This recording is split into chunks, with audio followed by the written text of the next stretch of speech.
Why does she crave the one who doesn't chase? Why does walking away shake her more than staying ever could? What if I told you? It's not just women, it's the entire world. The moment you stop begging to be chosen is the moment you become undeniable. Comment, I choose strength, if you're ready to walk into the life you truly deserve. Number 1. Why being too nice? Backfires. You wake up thinking of her. Every move you make is adjusted to make her comfortable. Every decision is second-guessed in your mind, wondering how she'll perceive it. You find yourself cancelling plans with the people who've always had your back just to be available for someone who doesn't respect your time. And in your mind, you call it love. You call it being thoughtful. But what you've really done is trade your value for validation. And the sad part is, she sees it, she feels it, and she grows colder each time you bend your spine in hopes of being acknowledged. She might smile when you agree, but deep down she's losing respect every time you fold. Because the moment you stop being a man with edges and opinions and boundaries, you become an emotional doormat. She no longer needs to test your strength because she already knows the answer. You've given up your power in exchange for proximity, and now she's not drawn to you. She's repelled, not because you're weak physically, but because you've become weak emotionally. Your emotions orbit around her approval like a satellite, and she feels the pressure of carrying your worth on her shoulders. And women weren't made to carry the emotional load of a man's self-worth. You were told that if you're gentle and always available, she'll stay. But what you weren't told is that women don't stay where they feel like the leader. They crave a man who leads himself first, not someone who constantly needs reassurance. And this is why being too nice, when it comes at the cost of self-respect, backfires brutally. And you may think you're doing the right thing, but deep down, you're training her subconscious to see you as an option, not a prize. She doesn't wake up wondering about you anymore because she already knows you'll be there, always, whether she deserves it or not. And the worst part is you know this. You feel the resentment building every time you do more, hoping it'll be appreciated, and it never is. So here's the truth. Being kind isn't your problem. It's being selfless without limits. It's pouring yourself into someone who's never had to earn your attention. You think love is supposed to hurt. That being ignored is just part of the process. But real love starts with you respecting yourself enough to walk away when your value is being mishandled. It starts when you realize that your time, your energy, your peace are not infinite. And every time you hand them over too freely, you communicate that they were never valuable to begin with. That's why she walks away from you and runs to the one who sets boundaries, not because he treats her badly, but because he treats himself well. He doesn't overextend. He doesn't cancel his life, and that's what makes her chase, not the chase itself, but the feeling that she has to earn a place in his world. And the moment you take back your dignity and stop overcompensating, she feels it. The shift in your energy, the strength of your silence. And either she rises to meet your new standard, or she fades. Either way, you win. But the man who continues to overgive, to overtext, to over-apologize, is always the man who's left wondering what went wrong, while the guy who said, "I'm enough with or without you," becomes unforgettable, because true attraction isn't built on emotional slavery. It's built on presence, on power, on peace. And when you learn to stop trading your self-worth for moments of approval, that's when you truly start living, not just in relationships, but in everything. And if you're ready to break free from the constant self-abandonment and finally reclaim your power, the Stoic Relationship Blueprint is for you. It's not just a book, it's a transformation. Built with timeless Stoic principles, this guide is the step-by-step system every man needs to build unshakable confidence, emotional strength, and clarity in relationships and life. And now, it's available as an audiobook. You can listen to it while walking, jogging, driving, or during your workouts, turning every moment into momentum. No more second-guessing, no more begging, no more shrinking yourself to fit into places you've outgrown. This audiobook becomes yours forever, your personal code to revisit anytime you need strength, direction, or grounding. The link is in the comments. Number 2. The power of saying no. You think saying yes makes you agreeable, makes you likable, makes you the one who sticks around and gets chosen. But deep down, every time you say yes, when your heart screams no, you betray yourself. And with every betrayal, you chip away at your confidence, you give away your energy, you dilute your value until what remains is a man who's no longer respected, just tolerated. And this happens slowly, quietly, in the name of compromise, in the name of love. But what you don't see is how your inability to say no is destroying everything you're trying to protect. Because no one, especially a woman, can respect a man who cannot stand on his own ground, and that ground is forged by your boundaries, by your standards, and by your refusal to be molded into whatever she needs you to be in the moment. The man who says no isn't cold, he's clear, and clarity is power. Saying no is the ultimate act of self-respect. It says, I know who I am and what I stand for. It tells her, the world, and most importantly yourself, that your time, energy, and presence are not free for everyone. They're earned. And that truth makes you rare. It makes you valuable, because in a world full of desperate approval seekers, the man who can say no becomes a lighthouse, unwavering, immovable, and respected. And the irony is that she'll test you just to see if you'll fold. She'll push just to see if you'll bend. Because what she really wants isn't control, it's certainty. And if you say yes to everything, you become emotionally unsafe.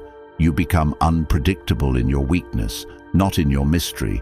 But when you say no, calmly, without rage, without emotion, you communicate depth, stability, and leadership.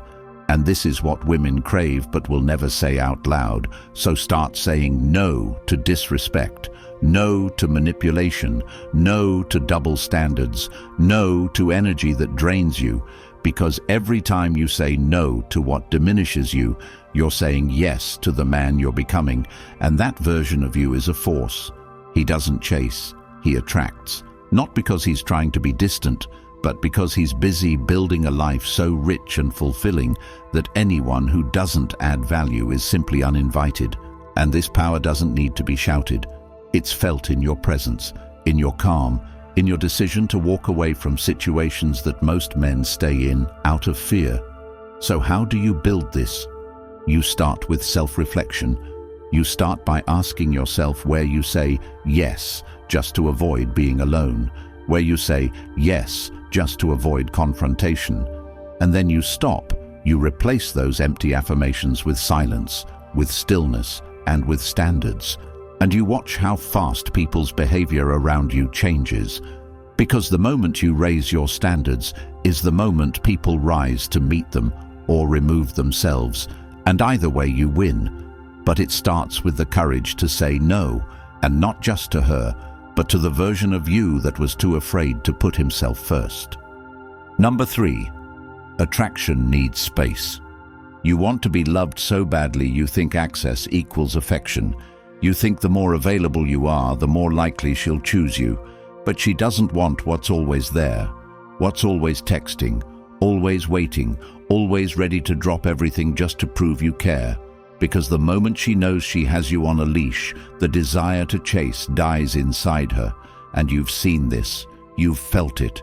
The moment you start checking in too much, she checks out. And it's not because she's cruel. It's because attraction is rooted in uncertainty, not in security, but space.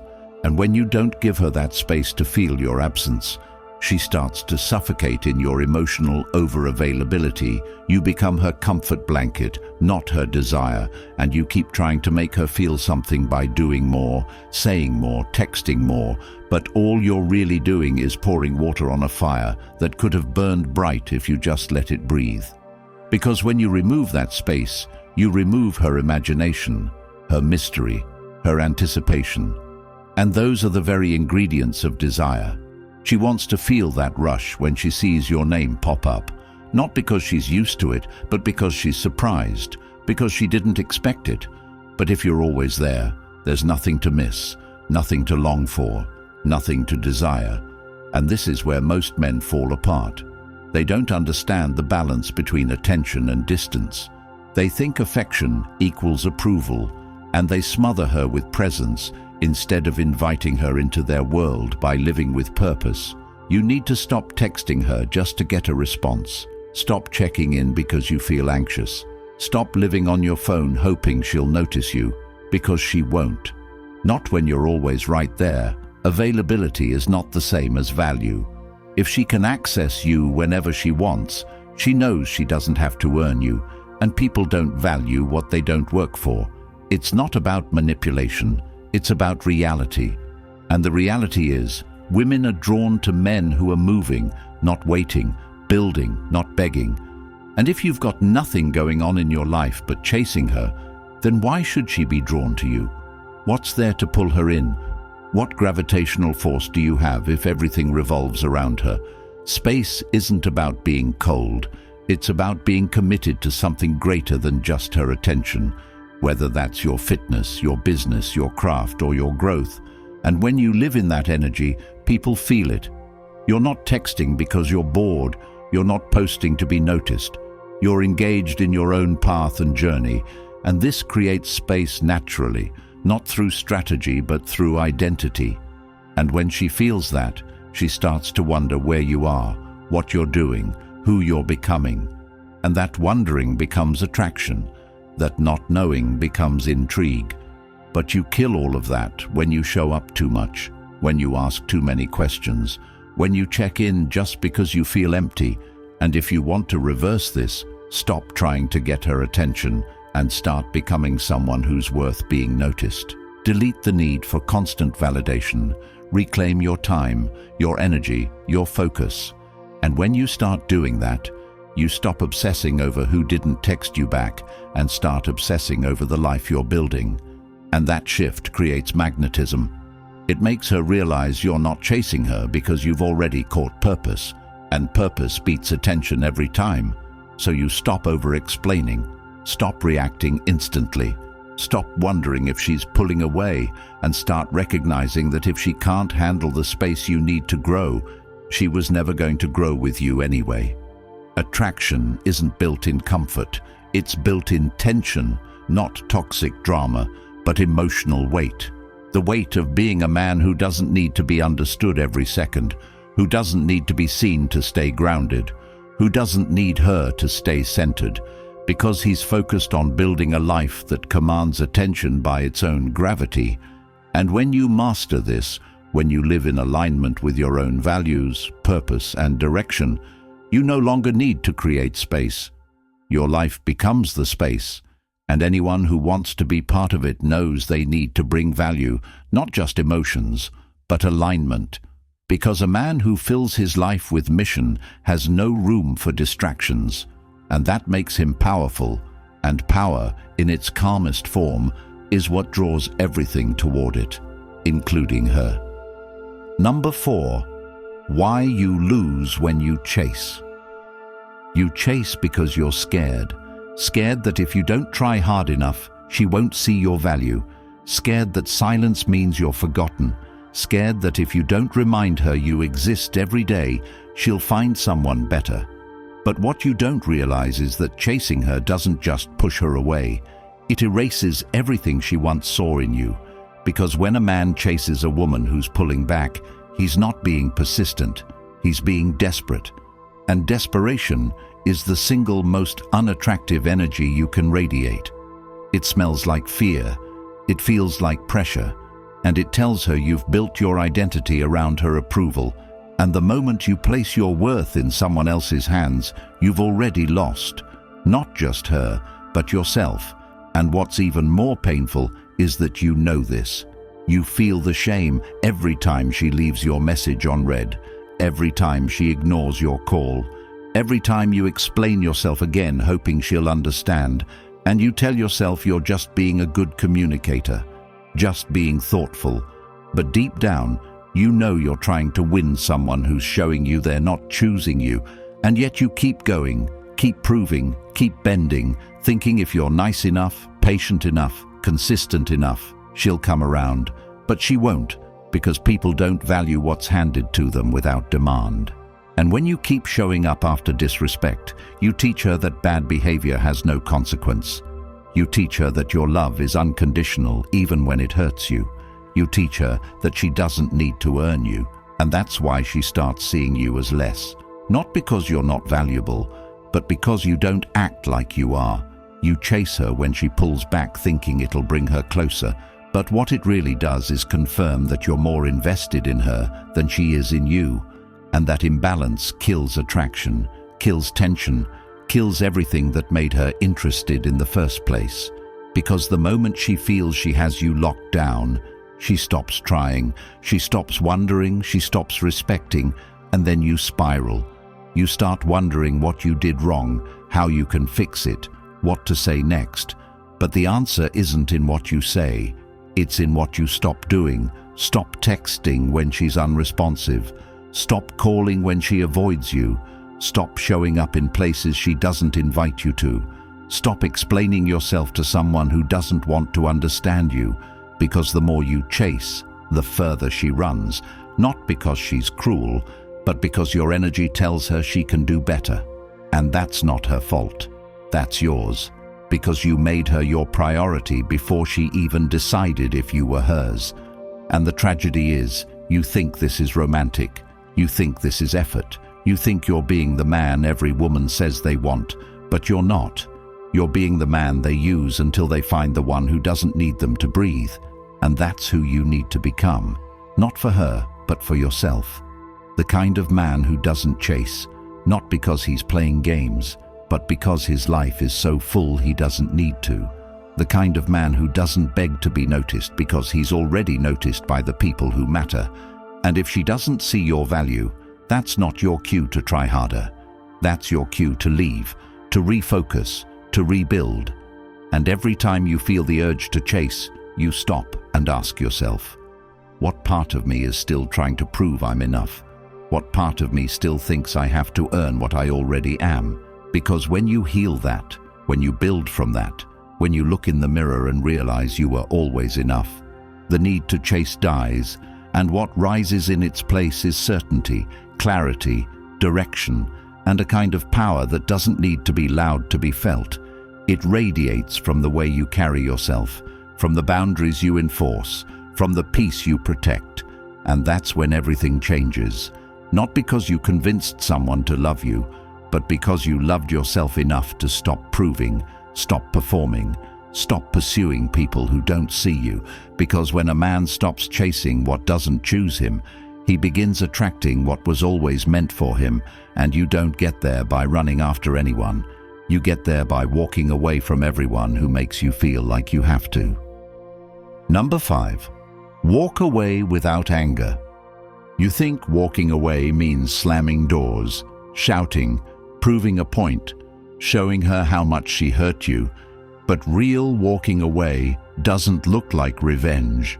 It looks like peace, and that's what makes it so powerful, because the man who walks away without needing to be seen, without needing to explain, without needing her to feel what he's feeling, is the man who finally understands what self-respect feels like. And you don't learn this overnight. You learn it through pain, through the slow death of your dignity, every time you stay in a place where you're not valued, every time you argue with someone who's already made up their mind to not understand you, every time you keep hoping she'll change while she keeps showing you who she really is. And you don't need her to scream, "I'm sorry," or admit she was wrong, because when you're grounded, you don't need closure from someone who benefits from your confusion. And that's the part most men miss. They think closure comes from a conversation, from a final talk, but it doesn't. It comes from decision, from choosing to stop entertaining energy that drains you, from no longer trying to fix what was never yours to fix. And that's why walking away without anger is the ultimate act of power, because it means you're no longer trying to prove anything. Not to her, not to yourself. You're done performing, done negotiating your worth, done begging for clarity from someone who thrives in your emotional chaos. And you stop blaming her for how you feel, because you start taking responsibility for the fact that you stayed too long, gave too much, hoped too hard. And once you own that, everything shifts. Not because she changes, but because you do. You start responding with silence instead of sarcasm, with absence instead of arguments. And the silence cuts deeper than any words could, not because it's cold, but because it's clear, and she starts to feel it.